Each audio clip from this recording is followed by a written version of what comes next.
Did you know that we stand to lose money every time someone in the state goes uncounted on the census? Joining us now to tell us just how much money they are worth, we have Linda Swajovic, the co-chair of the Census 2020 Complete Count, joining us through Skype. Thank you for joining us today. Thanks for having me, Lisa. I'm always excited to talk about Census 2020 in North Dakota.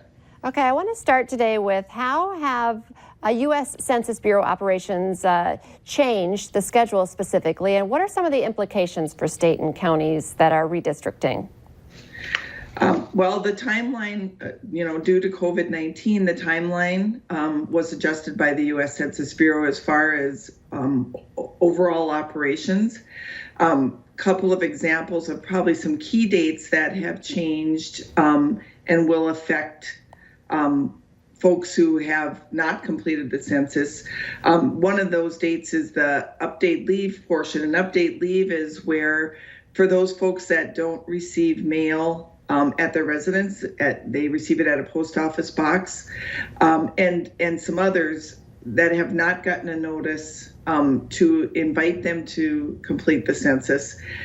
The update leave period is where the U.S. Census Bureau dispatches somebody to those homes and provides them with an invitation to complete the census. Those dates, that operation was supposed to happen between March 15th and April 17th, and that has been adjusted now to June 13th through July 9th. Along with that, the non-response follow-up period was supposed to end July 31st. That has now been extended to October 31st.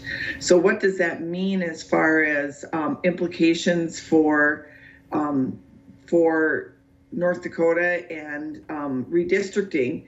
It means that rather than the final count, the apportionment count being delivered to the president on December 31st, they're seeking an extension on that through Congress to have that delivery date happen actually April 30th, which is 4 months later than has ever been done historically with the census. And that 4-month delay means rather than the redistricting counts being delivered to states by April 1st, it would mean they would not be delivered to states until July 31st. So in North Dakota, as we're looking at redistricting for the legislature, and for that matter, in counties as well, it delays that process, and it delays that process by 4 months. So the amount of time will be much shorter to get those redistricting processes in place. And you are required to go through the redistricting process. So we are going to be working with the legislators to let them know that they'll have a much shorter time frame to work within. Okay, lots of changes. Our world has been turned upside down. Could you give me an update right now on what kind of self-response rates you're seeing? Where are we doing well, and where do we need to improve?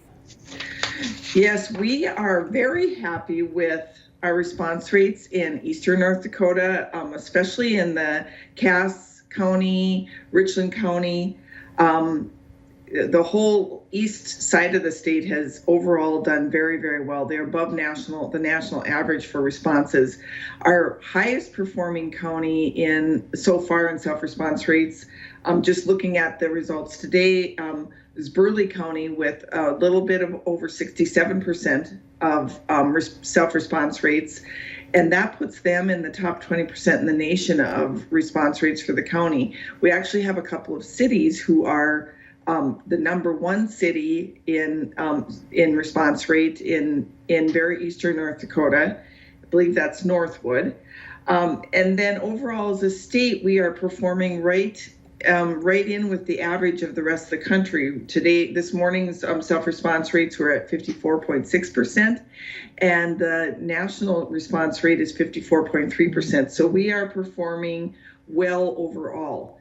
However, we have some great concern about the very low response rates. In some cases, 1/4 of what the response rates are in some of our high performing counties in Western North Dakota. And of course, Western North Dakota's been hit with a double whammy right now with the crash in oil prices and COVID at the same time. And so folks are really working really hard out there to get the census messaging out and get our residents in Western North Dakota to respond to the census, but they just have an awful lot going on out there right now. We are very aware that that's a high growth population area. We know we didn't get the count right in 2010, and those communities in our state has lived with those undercounted numbers for 10 years, and was from Census 2010. So we are going to be focusing a lot of our state task efforts on having better results in Western North Dakota going forward. Well, Linda, thank you so much for your time today. We've run out of time, but lots of changes. I know you guys are working hard, and there's still some time to encourage people to get those census, the census filled out. It really doesn't take that long. So thank you so much for your time today. I appreciate it. Thanks again for having me, Lisa. We'll be right back here on North Dakota Today.